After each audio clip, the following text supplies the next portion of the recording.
5th, 1986, a seasonal playoff record 90,000 fans fill the Coliseum to salute their gallant Los Angeles Raiders, pro sports' winningest team and now proud winners of their 13th division championship.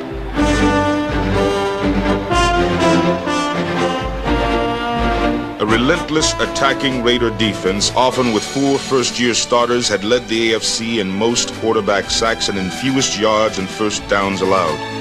These bruising conference leaders limited the Patriots to 250 yards.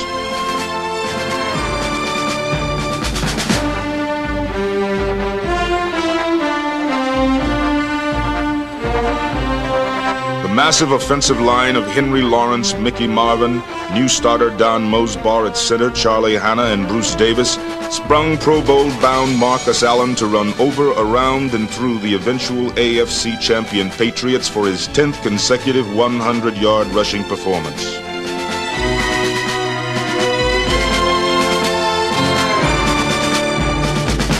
Mark Wilson quarterbacked the Raiders to 20 points, including 1 score to rookie Jesse Hester, number 84.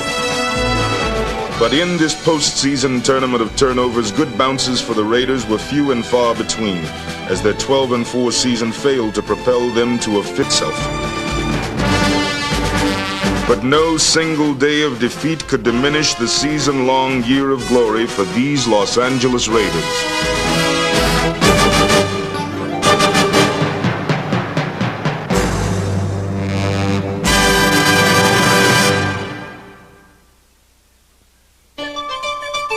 Outstanding coach Tom Flores opened the season with starters Bob Nelson, Kurt Marsh, and the great Cliff Branch injured, and started rookies Jesse Hester and Reggie McKenzie.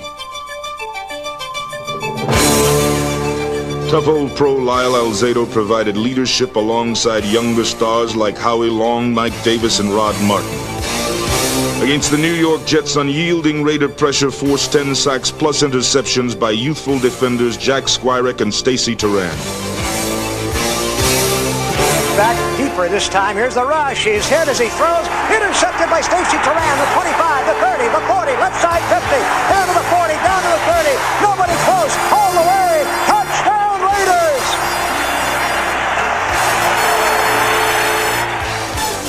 Raider punting great Ray Guy buried the Jets in the coffin corner as special teams coach Steve Ortmeyer and assistant Terry Robisky prepared fierce units that would rank first in the AFC.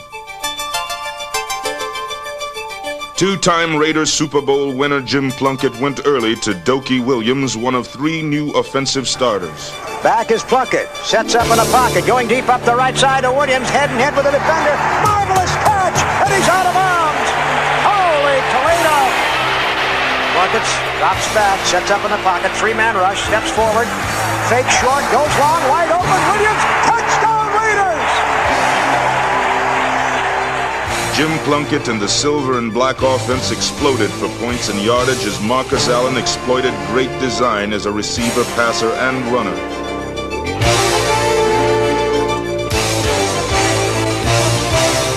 The Raiders opened before a record first-game crowd with a dominating 31-0 shutout of the Jets, a tribute to meticulous preparation by Tom Flores and able defensive assistants Willie Brown, Chet Franklin, Earl Leggett, and Bob Zeman.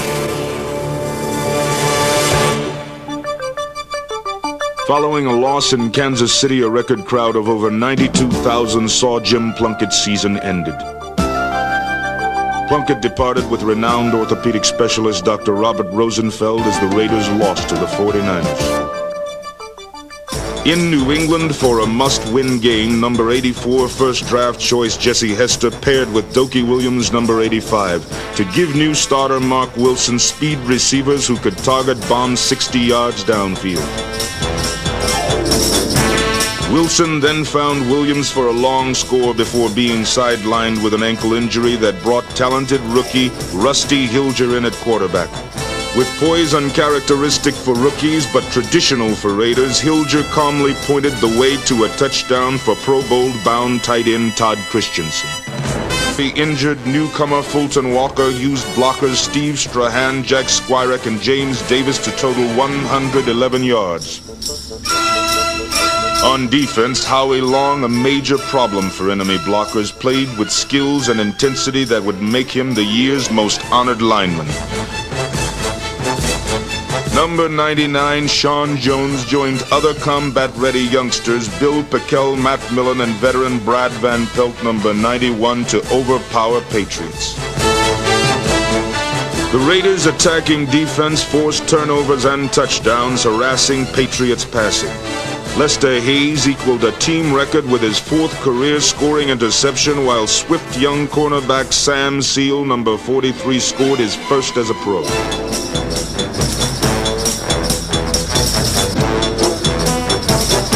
These dedicated wearers of silver and black were a swarming, intimidating force as Brad Van Pelt stripped the ball free, beginning a procession to the end zone. Rod Martin, number 53, and Reggie McKenzie, number 54, led the race before Lyle Alzado ended the chase, scoring his first pro touchdown.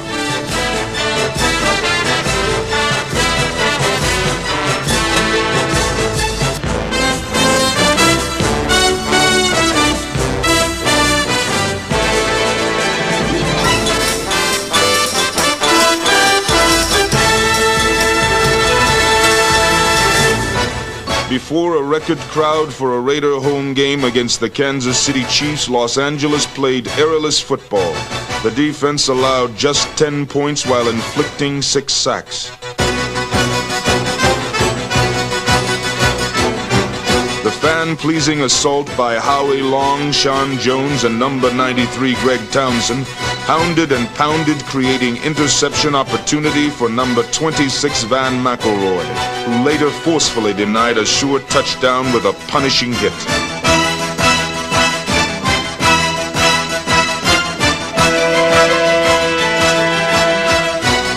Mark Wilson returned, pitching a strike to recently acquired wide receiver Jim Smith as the Raiders won their rematch with the Chiefs 19-10.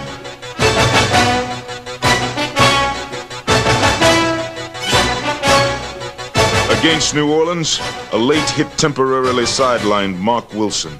Rookie Rusty Hilger, a 6th-round find by the Raiders' famed scouting department, then pinpointed Jesse Hester to set up Marcus Allen's scoring burst behind clearing blocks by Hawkins, Hanna, Mosbar, Davis, Marsh, and Lawrence.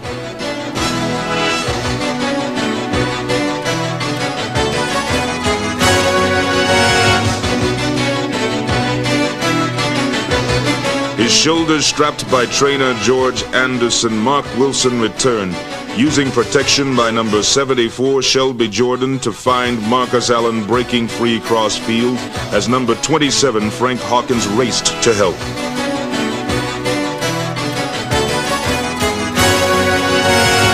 For scoring plays, Wilson turned again to Allen, then threw over the rush, finding big play threat Dokie Williams in the end zone.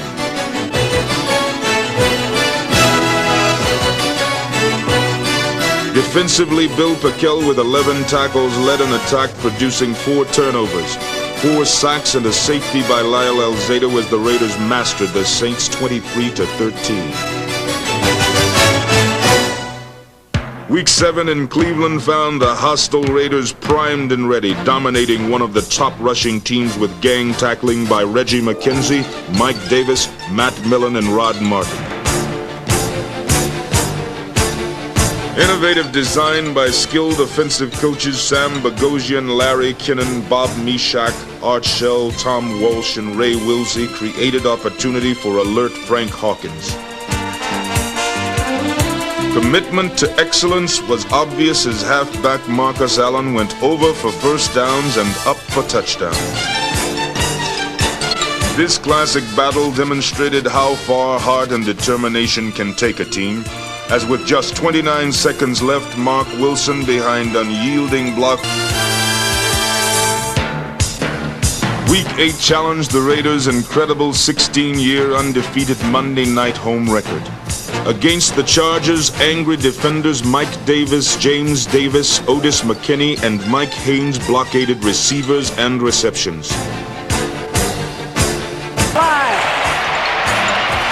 And the play fake, and then an end around reverse to Hester at the 15, right side to the 10, to the 5, lurches for the end zone. Touchdown, Raiders! Hester's touchdown preceded 3 by Marcus Allen, as these mighty Raiders finished the season's first half challenge with a 6-2 record.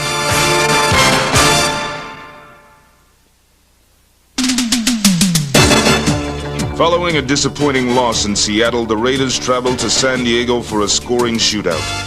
Defensive pressure forced turnovers and sacks with big plays by Howie Long, Brad Van Pelt, and Bill Pickel, number 71. With Kurt Marsh bolstering protection, Mark Wilson went long to impressive newcomer Tim Moffitt, number 83, and then to Jesse Hester, who would finish the season with a yardage record for Raider rookies.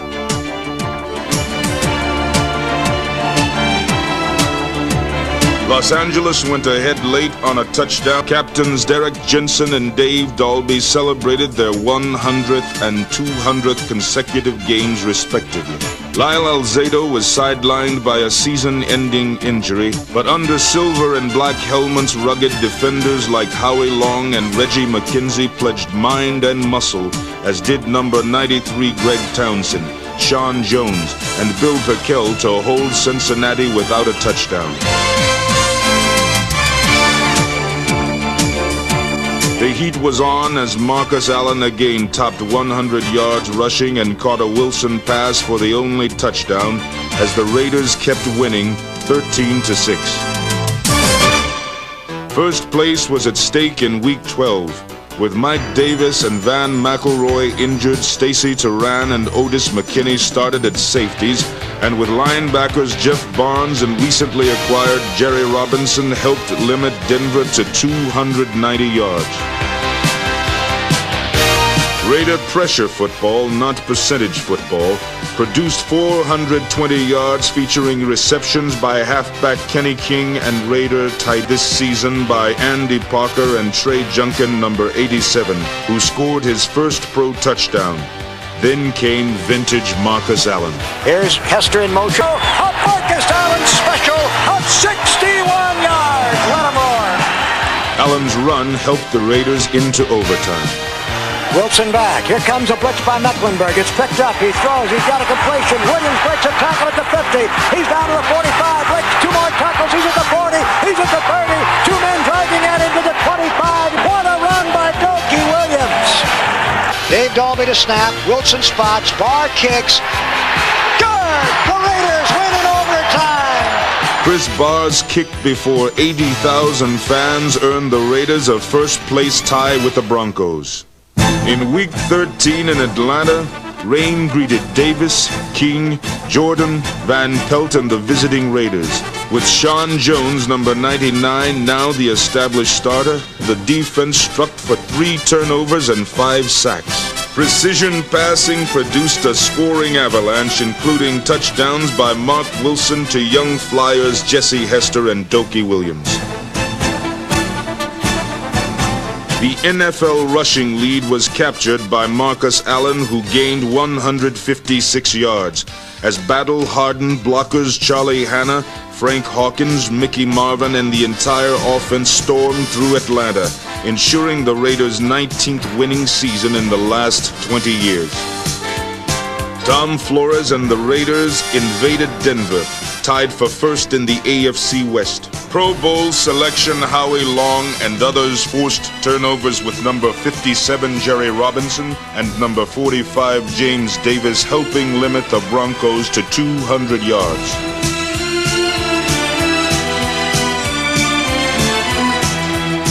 Trailing by 14, the Never Say Die Raiders drove relentlessly for 2 impressive touchdowns. Raider play selection plus execution by number 73 Charlie Hanna, Henry Lawrence, and Don Mosbar powered Marcus Allen Goldwood to force the game into overtime. In the extra period, Ray Guy's punting squeezed Denver deep before Howie Long pressured, and Greg Townsend stripped the ball free to set up the deciding field goal. The sellout Denver crowd of 75,000 plus millions in the huge national television audience watched as snow swirled and the undaunted Raiders celebrated Chris Barr's winning kick, a sweep of overtime victories against the Broncos and sole possession of first place.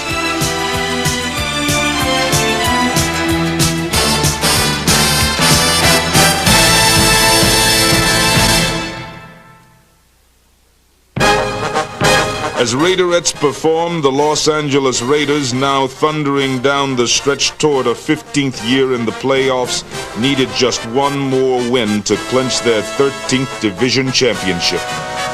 Before this final home league game, a Coliseum crowd of over 81,000 saw Marcus Allen honored as winner of the annual Commitment to Excellence Award. Allen's accomplishments reflected remarkable efforts by linemen like Lawrence, Marvin, Mosbaugh, Hanna, Davis, Dalby, Marsh, Jordan, and Kevin Belcher, by tight ends Christensen, Junkin, and Parker, and fullbacks Jensen and number 27 Frank Hawkins, who followed Kenny King for big yards against Seattle. Marcus Allen rushed for over 100 yards for the 8th consecutive week. Then the lethal passing partnership of Mark Wilson to Dokie Williams again struck deep.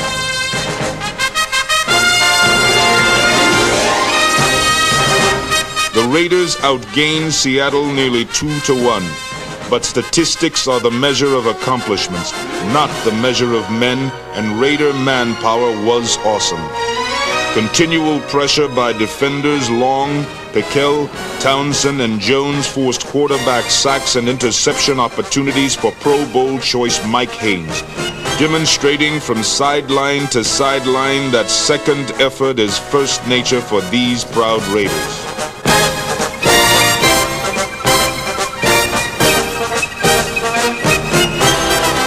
Delighting their loyal fans, the Raiders totally dominated Seattle, earning another championship of the AFC West and running their remarkable Coliseum home record to 23 wins against just 5 losses.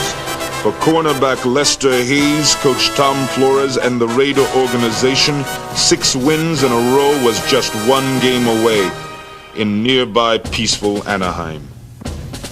On the Monday night before Christmas, a nationwide television audience learned again that dedicated Raider fans in quantity are everywhere.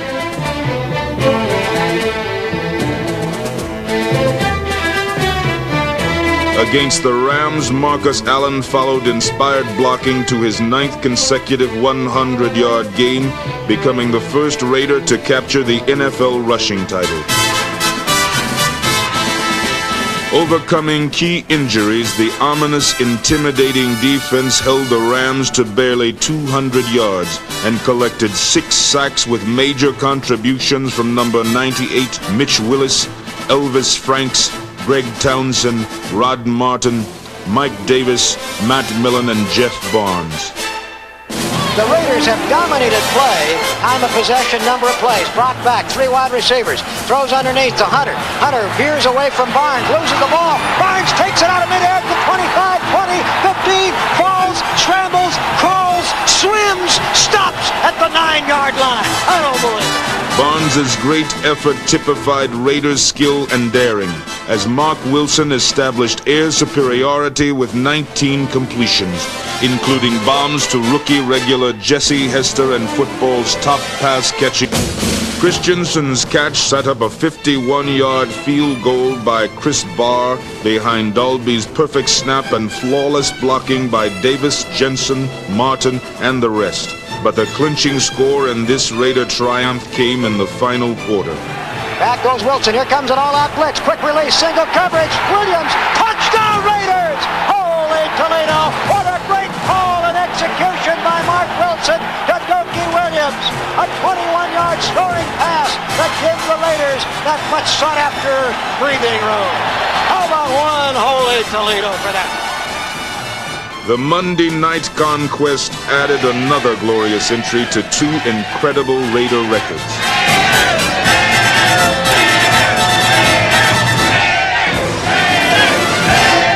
Since 1963, when Al Davis first pledged to Bill Sports' finest organization, The Raiders have had the greatest players, the greatest coaches, and played in the greatest games in the annals of sport. For 3 memorable decades, these proud Raiders have totally dominated professional football and all major sports in terms of consistent victory. Division championships, conference championships, and 3 world championships have proven commitment to excellence. No idle phrase to owner Al Davis, his courageous partners, outstanding head coach Tom Flores, and his gifted staff, executive assistant Al Locasal, personnel director Ron Wolf, trainers George Anderson and Rod Martin, doctors Robert Rosenfeld and Rob Huizinga, equipment manager Richard Romansky, and the entire dedicated Raider organization. The greatness of the Raiders is in its future, for Raider will to win still endures.